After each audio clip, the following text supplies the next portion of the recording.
Hello, welcome to Philip's Guide. I'm Philip, your guide, where I'll show you all the new and wonderful stuff we have in store for you.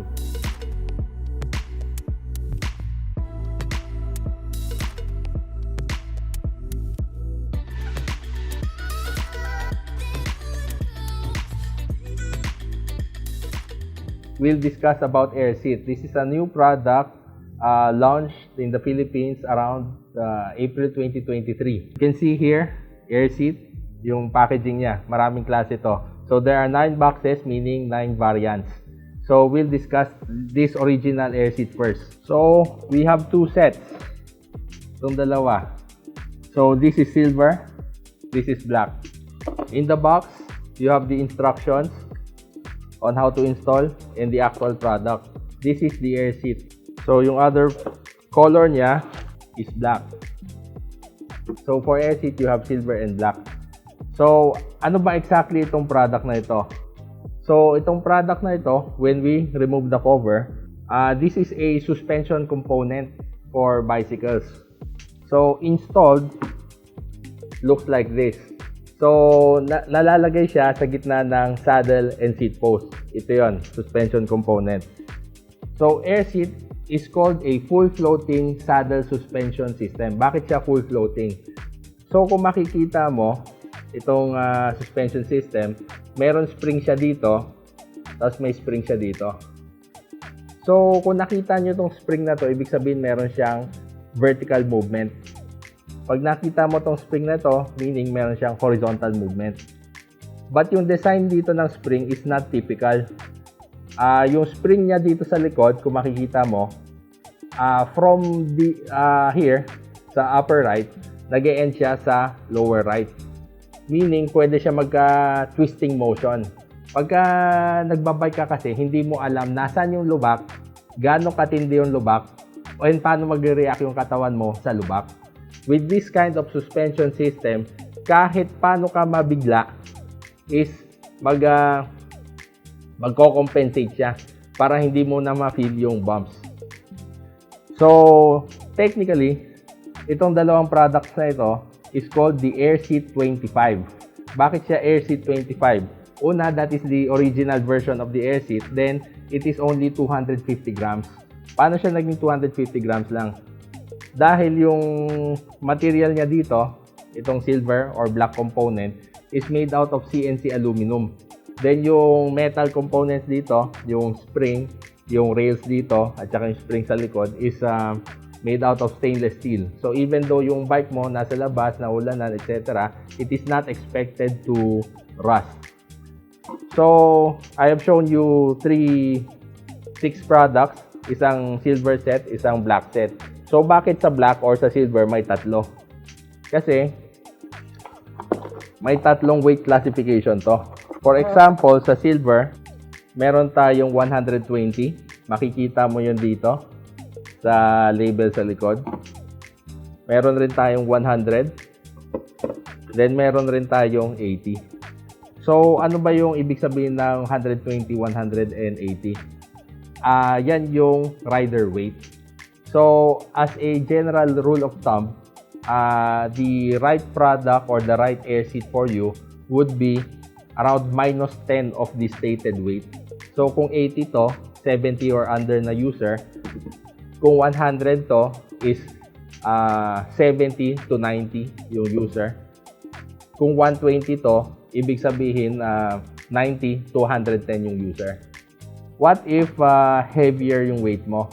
So generally, kung heavier yung weight mo, we recommend kung kaya mo ma-test muna sa shop para makikita natin kung magbo-bottom out ka. Meron kasi, depende kasi sa way you sit on the saddle. Some people sit far back, some people sit in front. So hindi naman natin makokontrol kung saan siya dapat uupo. Depending on where you sit, baka mag-bottom out ka depending on your weight. But generally, as long as sabihin natin under 120 kilos ka, it's not expected for you to bottom out. So, saan siyang bikes pwede ikabit? Generally, any kind of bike, pwede mo siya ikabit. Almost any kind of saddle, pwede. And almost any kind of seat post pwede. So earlier, nabanggit ko na yung air seat, yung full floating saddle suspension system. With yung mechanism niya na pwedeng up and down, forward and back, and twisting. So parang 360 degree motion siya. Maganda ito kasi yung competing na mga suspension seat post is usually may makikita kang parallelogram na ganun lang yung movement. So kung makikita mo yung ganun na movement, makikita mo bumababa siya tapos nagsaside with that kind of movement. Pero sa totoo lang, dahil sabay siya gumagalaw, diagonal yung movement nung saddle suspension system na yon. Ito is naka-steady ka lang sa bike mo talaga. Tapos meron up and down, twisting, and forward and back. So hindi tulad ng ibang suspension seat post na parang kala mo nalalayo ka while pedaling. Tapos yung iba sobrang lambot, yung iba naman sobrang tigas. Ito sakto lang. So those who are interested in the air seat, you can message Philip Bicycle Shop or any air seat dealer on how to buy and what to suggest. But for people who do not know ano yung air seat for them, number one is pumili ka muna ng kulay kung anong gusto mo. Gusto mo ba yung black and silver or everything silver? Usually yung mga ibang customers na gusto na highlight yung air seat, pumipili sila ng color na different from their bike. Kasi usually kung yung bike puro itim, linagyan mo ng silver, so nagpa-pop siya, nakikita mo yung mechanism. Some find this beautiful, some want to hide it. So if you find this beautiful, yung aesthetic niya, you can choose to emphasize it para nakikita niya ng mga ibang tao. So yung iba naman na gusto medyo mas stealthier or mas mukhang kasama sa aesthetic ng bike, you can choose to go with black. So again, meron ibang tao na gusto makita yung spring, removable naman yung yung cover. The cover is included when you purchase, or if you want na nakikita yung air seat branding and nako-coveran yung spring sa harap, you can choose to have it leave it on as it is. After mo makapili ng kulay, tatandaan nyo lang yung general recommendations ko. Kung ano nakalagay dito is 80, 100, or 120, ma-minus 10 mo lang. Kung nasaan pumasok yung weight range mo, good enough na yun. Most likely, dun ka pasok. So, under 70, 70 to 90, or 90 to 110. Good for any bike, folding bike, road bike, mountain bike, as long as you want to have the benefits ng air seat, which is maski nakaupo ka, no more bumpy rides. Some people might want it softer. For example, ang suggested sa'yo is 100.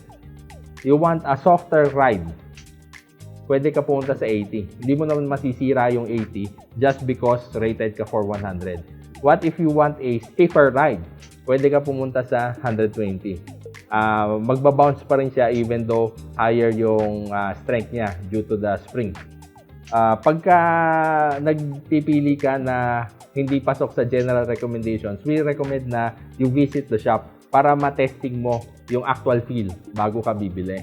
Pero when you are located in farther places, abroad or in Visayas or Mindanao, you can just choose to use the recommendations. That's all for today's segment. I'm Philip, your guide, and this is RC25.